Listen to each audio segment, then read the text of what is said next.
بسم الله الرحمن الرحيم. بسم الله الرحمن الرحيم.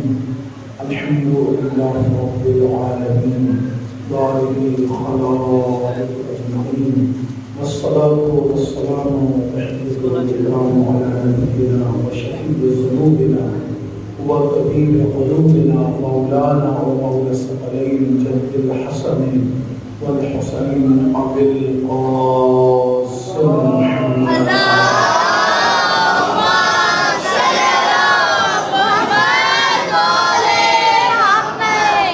وآله الطيبين الطاهرين المعصومين المنتجبين الموحدين الذين أذهب الله عنهم الرجس وطهرهم تطهيرا.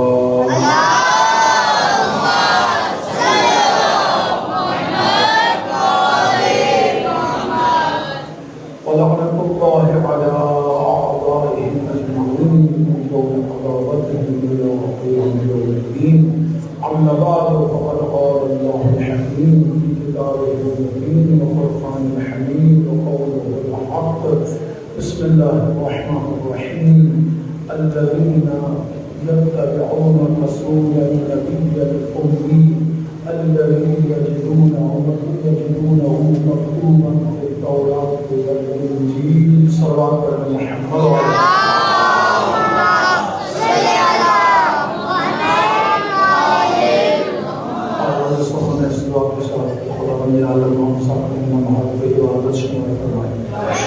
عبادت کو اپنے قرب کا ذریعہ قرار دے اور اس نورانی محفل میں زبان پر اس سے الفاظ لانے کی توفیق عطا فرمائے. اس میں خدا خوشنودی ولی دوران امام زمان علیہ السلام کی تعلیم شامل ہو. ان دعاؤں کی قبولیت کے لیے خوبصورت ترین صلوات پڑھیں.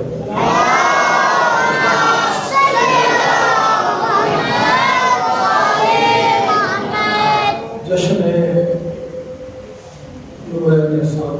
مناسبت سے اس خوشی کے حقیقی وارث امام زمان عجل اللہ تعالی شریف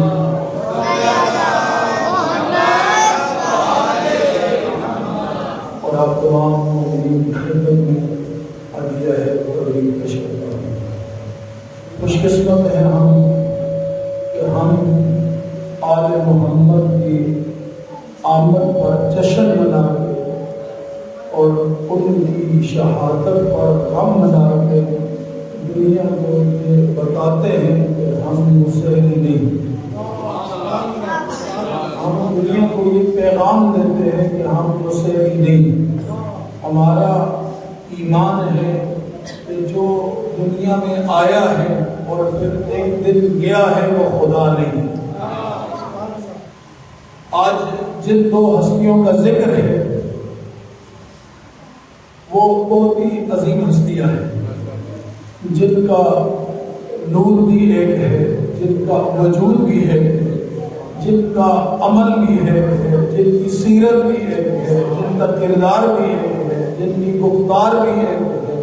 حتیٰ کہ مشرکوں کے زمانے میں اگر رسول آئے تو مشرکوں سے اپنے آپ کو صادق بنواتے ہیں.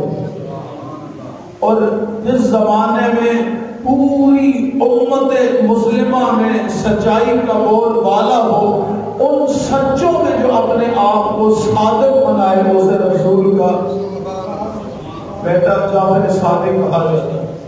سامعین محترم، اس ہستی کی عزت، عظمت، رفت ہم کیا بیان کریں جس کی عزت، عظمت، رفت شاعر اپنے تخیل میں بیان کرتا ہے. جتنے بھی آپ شعراء سنتے ہیں، نعت سنتے ہیں، قصیدہ سنتے ہیں، کہ یہ انسان کا لکھا ہوا کلام ہے. اور انسان جب بھی کوئی کلام لکھتا ہے، کوئی بات کرتا ہے، اتنی کرتا ہے جتنا اس کی ذہنی سطح کی پرواز ہے. لیکن جن ہستیوں کی فضیلت میں اللہ نے قرآن نازل کیا ہو، جن کی فضیلت میں اللہ نے قرآن کی آیتیں نازل کی ہو، شاعر کا تخیل تھوڑا ہے، شاعر کا تخیل کی عقیدت کا اظہار ہے، اور قرآن کی آیتوں سے فضیلت ان کی حقیقت کا اظہار ہے۔ قرآن کی آیات سے ان کی فضیلت کا بیان کرنا یہ ان کی حقیقت کا اظہار ہے۔ اس لیے کہ جب میں اپنے سے بڑے کی بات کروں گا تو میں عقیدت کے زمرے میں بات کروں گا۔ جب کوئی بڑا اپنے سے چھوٹے کی بات کرتا ہے تو چونکہ وہ اس سے چھوٹا ہے تو وہ بڑا اس کی ہر پہلو سے اس کی حقیقت کو جانتا ہے۔ اس لیے بڑا جب چھوٹے کی بات کرتا ہے تو وہ حقیقت پر مبنی بات کرتا ہے۔ جب اللہ نے اپنے محبوب کی ثنا و توصیف بیان کی تو وہ تخیل کی صورت میں بیان نہیں کی بلکہ وہ حقیقت کی صورت میں بیان کی۔ اور آج جس نورانی محفل میں آپ اور میں بیٹھے ہوئے ہیں، یہ محفل سجانا آپ کی اور میری سنت نہیں ہے۔ میں پہلے جملہ جہاں سے جشن کا آغاز کر رہا ہوں، یہ محفل سجانا آپ کی اور میری سنت نہیں ہے۔ کس کی سنت ہے؟ آئیے ذرا قرآن مجید سے پوچھتے ہیں۔ سورہ مبارکہ آل عمران ہے، آیت کا نمبر ہے 81 بسم اللہ الرحمن الرحیم۔ وَإِذْ أَخَذَ اللَّهُ مِيثَاقَ النَّبِيِّينَ، میرے محبوب اس وقت کو یاد کرو جب اللہ نے انبیاء سے عہد لیا۔ جب اللہ نے انبیاء سے عہد لیا، لیکن عہد لینے سے پہلے دو چیزوں کی تصدیق کی۔ وہ کون سی؟ لما آتیتکم کتاب و حکمہ، جب میں تمہیں کتاب اور حکمت کی تعلیم دے دوں۔ وَجَاءَكُمْ رَسُولٌ مُصَدِّقٌ لِمَا بَيْنَ أَيْدِيكُمْ، اور اس کے بعد پھر جب تمہارے پاس میری طرف سے ایک رسول آئے، اور اس رسول کی شان یہ ہو کہ وہ پچھلی کتابوں کی تردید نہ کرے بلکہ ان کی تصدیق کرے۔ اب دیکھیں تین باتیں کی، اس ابھی تک جتنی میں آیت پڑھی اس میں تین باتیں۔ پہلی بات وَإِذْ أَخَذَ اللَّهُ مِيثَاقَ النَّبِيِّينَ، میرے محبوب یاد کرو اس وقت کو جب اللہ نے انبیاء سے عہد لیا۔ یعنی کوئی ایسی محفل تھی جس محفل میں آدم علیہ السلام سے لے کر عیسیٰ علیہ السلام تک سارے نبی بھی موجود تھے، اور اس محفل میں اسنین کا نانا بھی موجود تھا۔ اب ذرا محفل کا اندازہ کیجیے، آپ محفل میں بیٹھے ہوئے ہیں اور اگر یہ جو جوان بیٹھے ہیں اگر میرے سامنے آ جائے، بزرگ جہاں بیٹھے ہیں بزرگوں سے کوئی وہ نہیں ہے، لیکن جوان اگر میرے سامنے آئیں گے تھوڑا سا پڑھنے والے کو اس کا افزائی ہوگی۔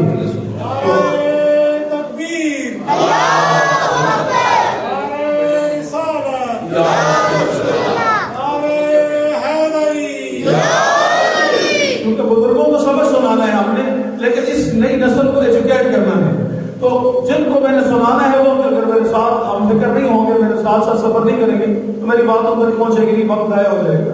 تو میں نہیں چاہتا کہ یہاں پر اس ممبر میں آپ کا ایک منٹ بھی ایک لمحہ بھی ضائع کروں۔ میں چاہتا ہوں کہ میں یہاں سے آج کی اس نورانی جشن کے عظیم پیغام آپ کی سماعت کو دیں گے۔ صلوات پڑھ دیں محمد والے۔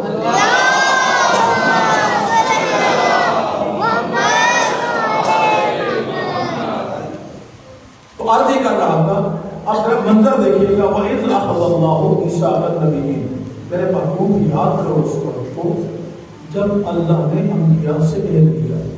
یاد دلا خدا رہا ہو، جس کو یاد دہانی کروائی جا رہی ہے وہ محبوب خدا ہے۔ ذرا لفظوں میں توجہ رکھیے گا، جو یاد کروا رہا ہے وہ خدا ہے، جس کو یاد کروایا جا رہا ہے وہ محبوب خدا ہے، اور جو چیز یاد کروائی جا رہی ہے وہ 1,23,999 نبیوں سے لیا ہوا عہد ہے۔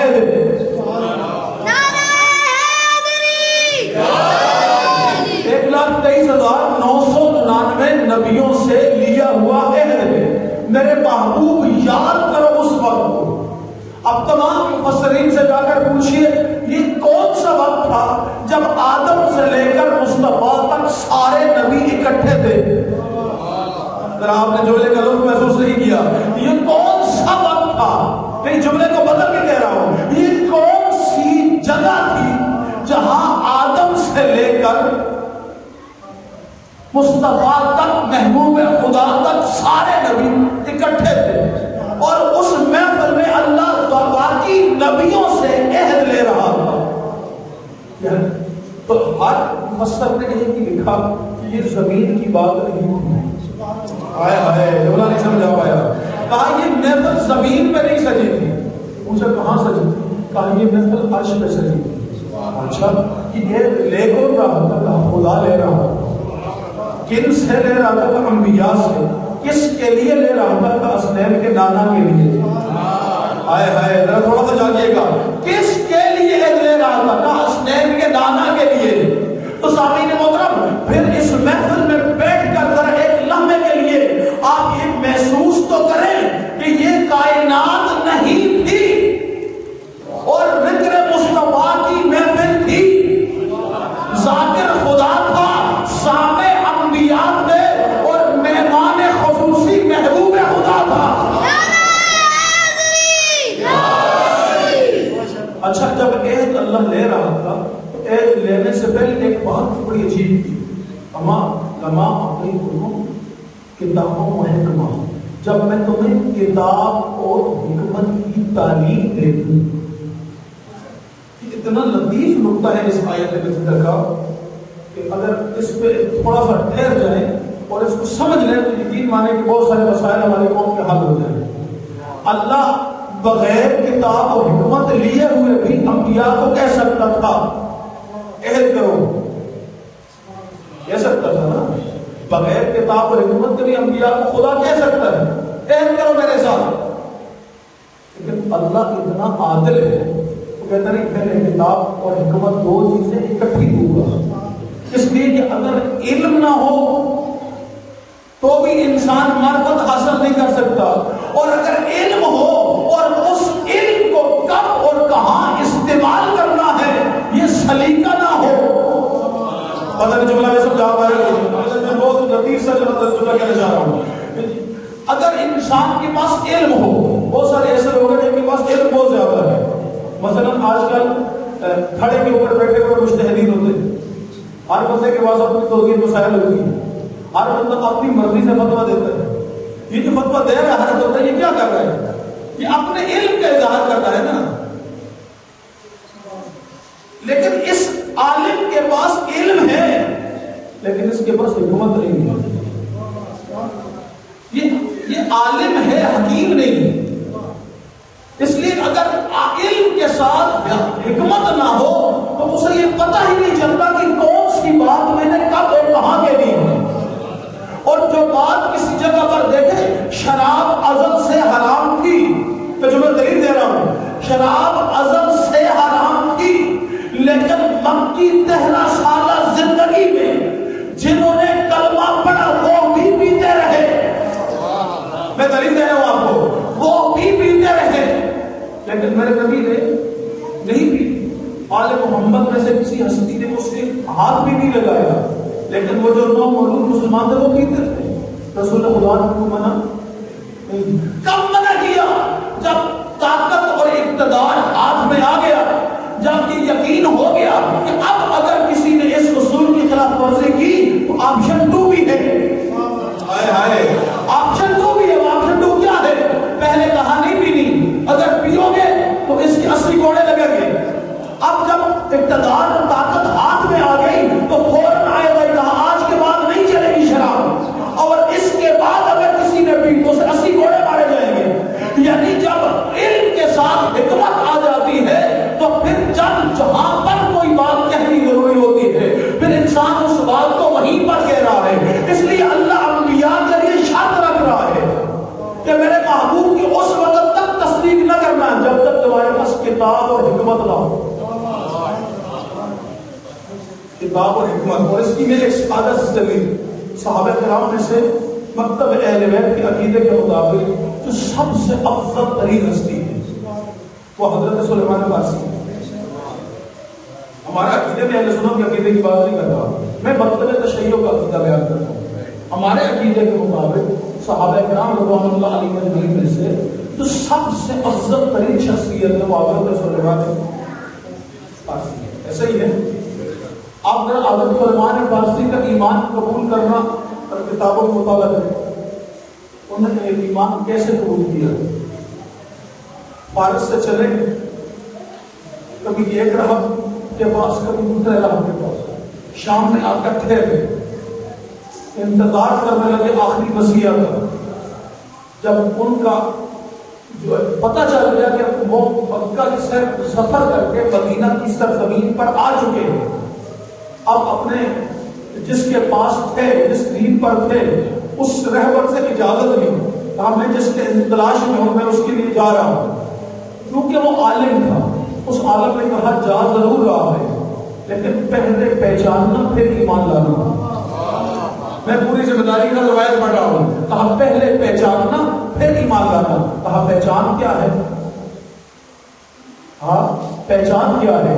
کہا جب تو محفل میں جائے گا، تو جب جس محفل میں دیکھے گا ارد گرد سارے ستارے بیٹھے ہوں گے اور ان ستاروں کے درمیان شمع تجھے روشن نظر آئے گی، لیکن اگر ان ستاروں میں اور شمع میں کوئی فاصلہ ہو، کوئی فرق ہو یا کوئی امتیاز کی جو ہے بات تمہیں نظر آئے تو پھر یقین کرنا وہ رسول نہیں ہے۔ لیکن وہ لوگوں میں اس طرح گل مل گئے ہو کہ عام آنے والے شخص کو پتہ ہی نہ چلے کہ ان میں رسول کون سا ہے۔ آئے ہائے، ان میں سے رسول کون سا ہے؟ تو پھر یقین کر لینا یہ پہلی نشانی ہے کہ وہ واقعی اللہ کے رسول ہے۔ کہا اور کوئی پہچان؟ کہا دوسری پہچان یہ ہے کہ ایک دن تم اس عمل کو دیکھنا، پھر دوسرے دن پھر دربار رسالت میں آنا، اور پھر جب پہنچے تو پھر کیا کرنا؟ پھر دیکھنا کہ اگر کوئی شخص اسے ہدیہ دے تو وہ قبول کریں گے، اور اگر صدقہ دے تو وہ حقیقی رسول ہوئے تو قبول نہیں کریں گے۔ آئے سلیمان فارسی، کہا کچھ نہیں، چپ کر کے محفل میں بیٹھ گئے، چپ کر کے محفل میں بیٹھ گئے۔ اور اللہ کی قسم ہے، جملہ بہت لطیف کہنا چاہ رہا ہوں، اللہ کی قسم میرے نبی نے یہ نہیں پوچھا تو کون ہے، کہاں سے آیا ہے، تیرا مذہب کیا ہے، کس قبیلے سے ہے۔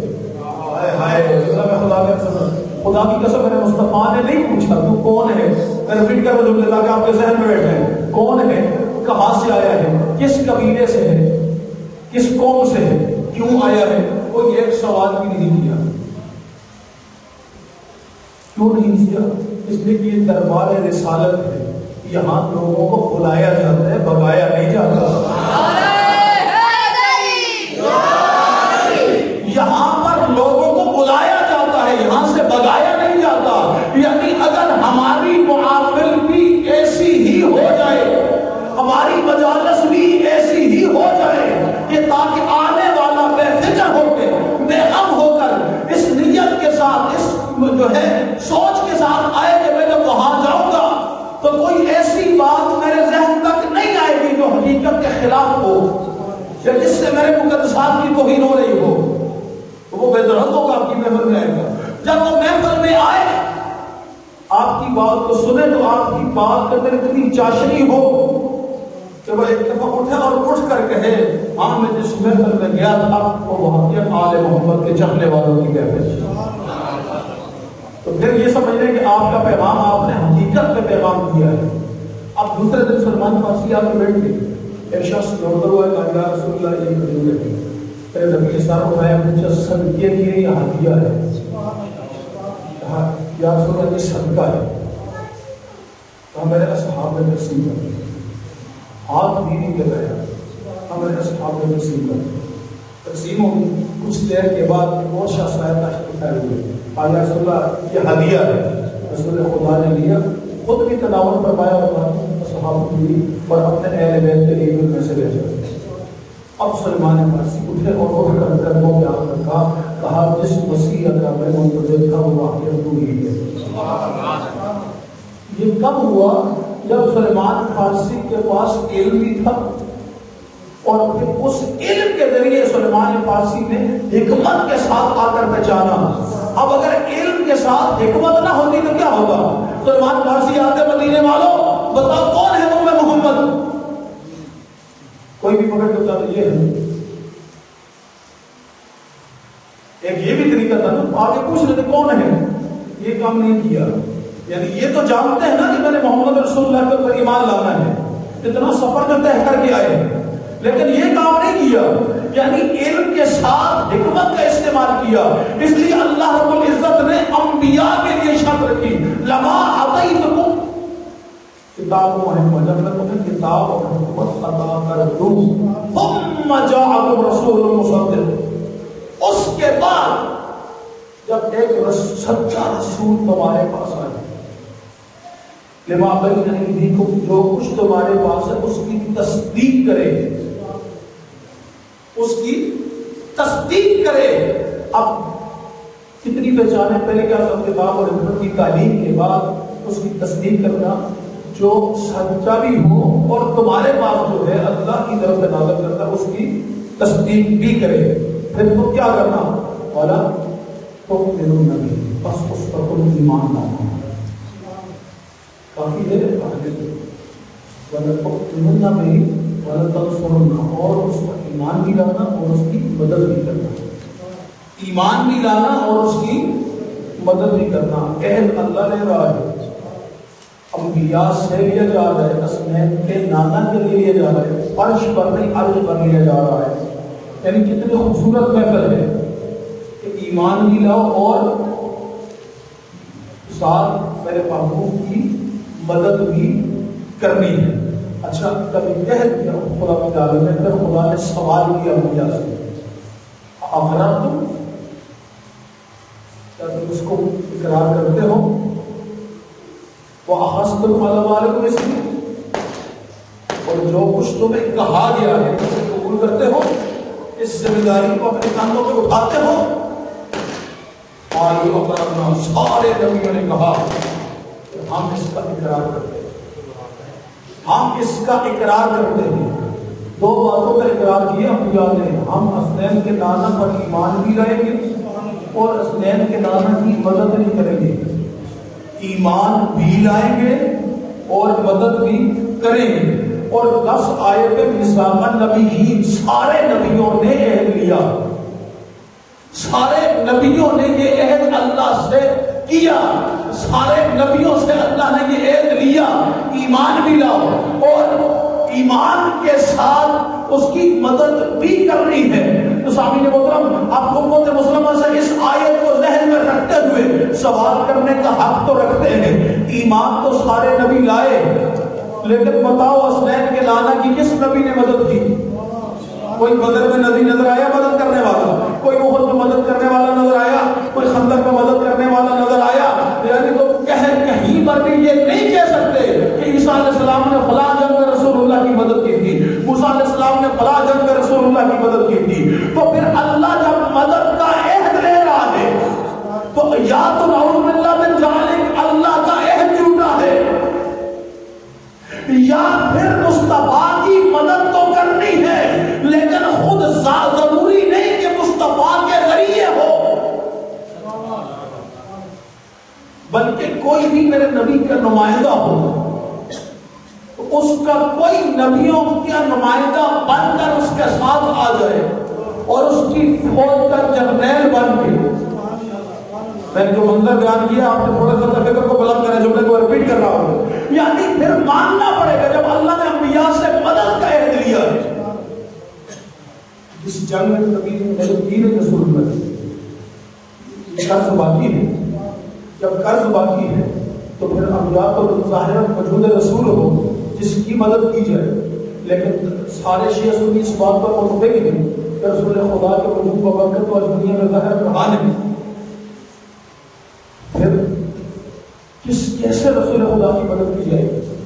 تو ایک بات میں آ کر سارے لوگ متحد ہو گئے کہ جب رسول خدا کا آخری بیٹا امام معصوم امام مہدی آئے، رسول اللہ کا نمائندہ آئے گا، المہدی من اطرتی، مہدی میری اطرت سے ہے، وہ جو نبی کی اطرت سے ہے، جب وہ اس دنیا میں آئے گا اور رسول خدا کے نظام حقیقی کو اس دنیا پہ نافذ کرے گا تو وہ اکیلا نہیں آئے گا، اس کے ساتھ تمام انبیاء کا نمائندہ بن کے عیسیٰ آئے گے، تمام انبیاء کا نمائندہ بن کے حضرت عیسیٰ علیہ السلام آئیں گے۔ عیسیٰ مدد مہدی کی کریں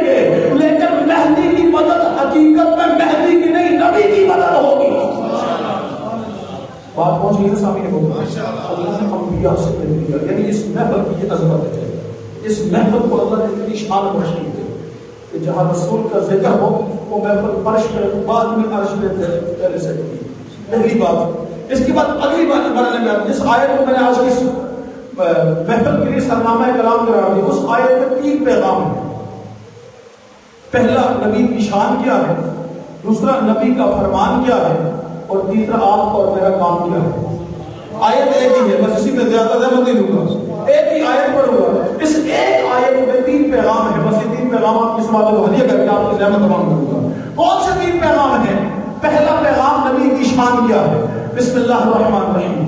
سورہ مبارکہ اعراف آیت کا نمبر 157 157 آیت کا نمبر نوٹ کر لیں انشاءاللہ تاکہ بعد میں تصدیق کریں. بسم اللہ الرحمن الرحیم.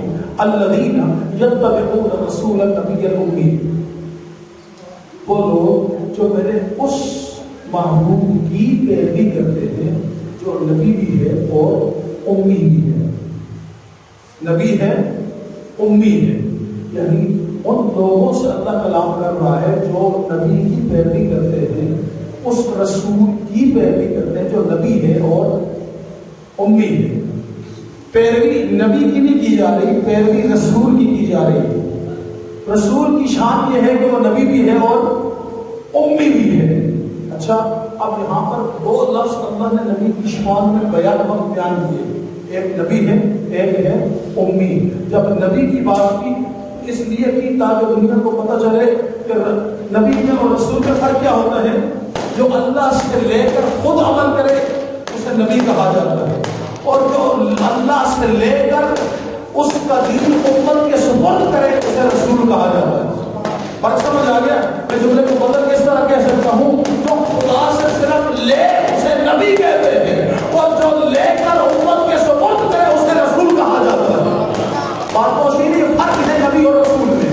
یہاں پر اللہ جو پیروی کی بات کر رہے ہیں رسول کی پیروی، لیکن رسالت سے پہلے نبی ہونا ضروری ہے. اس نبی کی، کس نبی کی؟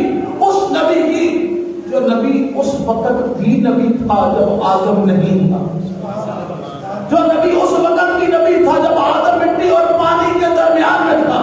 وہ نبی اس وقت جب نبی بنا تھا اس وقت اللہ نے کیا فرمایا تھا؟ ان اللہ و ملائکتہ یصلون علی النبی. یعنی اللہ نے یہ لفظ استعمال کر کے دنیا کو بتایا میں اللہ مصطفیٰ پہ کب سے درود پڑھ رہا ہوں، جب سے یہ نبی بنے ہیں. یعنی اب ان کی نبوت کا اندازہ کر یہ نبی کب سے ہے؟ جب سے یہ نبی ہے تب سے اللہ ان پر درود پڑھ رہا ہے. اللہ ان پر جب درود پڑھتا ہے تو اللہ فقط نبی پر درود نہیں پڑھتا، اللہ ذات نبی کی آل پر بھی درود پڑھتا ہے، اور پڑھ کر بتاتا ہے کہ نبی اور آل نبی میں فرق نہیں. جہاں نبی ہوتا ہے وہ ساتھ آل بھی ہوتی ہے.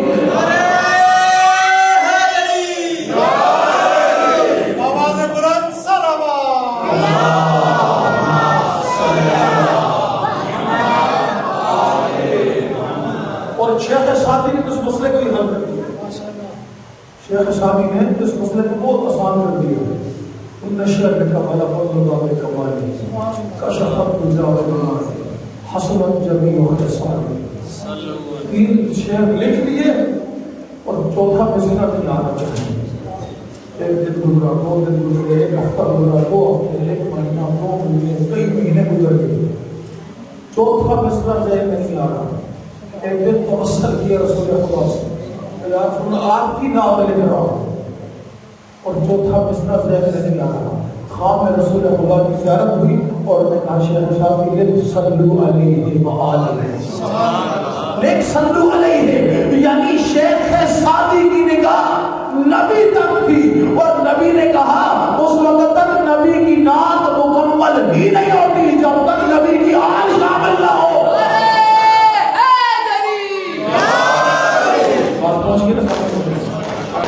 پہلی بات اللہ نے جو نبی کی شان بیان کی اس رسول کی پیروی کرتے جو نبی ہے.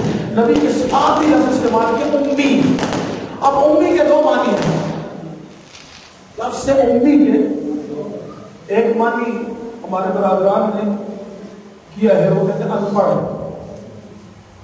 ایک معنی انہوں نے یہ کیا ہے انپڑھ. مجھے نہیں پتا وہ کیسا انپڑھ ہے جو ساری کائنات کو پڑھانے کے لیے آیا. مجھے نہیں پتا وہ کیسا انپڑھ ہے جس کے شاگرد کا نام علی ہے. جاگیے گا تھوڑا جملہ کہنا, وہ کیسا انپڑھ ہے جس کے شاگرد کا نام علی ابن ابی طالب ہے. جملے کو بدل کے اس طرح کہتے, وہ کیسا انپڑھ ہے جو علی جیسے امام کا استاد ہے. لیکن انہوں نے چونکہ معنی انپڑھ کیا ہے, میں نے ان سے نہیں پوچھا, میں نے آل محمد سے پوچھا آپ بتائیے امی کی کیا معنی ہے. 3 معنی اہل بیت علیہ السلام نے بیان کرو. پہلا امی, ام القریٰ یعنی مکہ کی وادی کا نام تھا, یعنی مکے سے جو کہ رسول ہے اس لیے امی ہے. دوسرا امام نے فرمایا امی لفظ ام سے ہے, اور ام کے معنی ہے جڑ, یعنی لولا کلمہ خلقت الافلاق, جب اللہ کے حبیب تو نہ ہوتا تو یہ کائنات خلق ہی نہ کرتا, یعنی جب تک جڑ نہ ہو درخت بنتا ہی نہیں ہے, اور محمد نہ ہو کائنات ہی نہ ہوتی. امام فرماتے اس لیے اللہ نے اپنے محبوب کو امی کہا کہ کائنات کی ابتدا اس ذات ہے. سبحان اللہ. اس کے بعد اگلے شان مصطفیٰ بیان کیا اللہ نے, الذی یجدونہ مکتوبا فی التوراۃ والانجیل, یہ وہ میرا محبوب ہے جس کی شان ہم نے تورات میں بھی بیان کی ہے اور انجیل میں بھی بیان کی ہے. کہاں پر؟ تورات میں بھی اس کی ہم نے شان بیان کی ہے اور انجیل میں بھی اس کی شان کو ہم نے بیان کیا ہے. اگر دلیل پوچھے پروردگار تم نے کہہ دیا تورات میں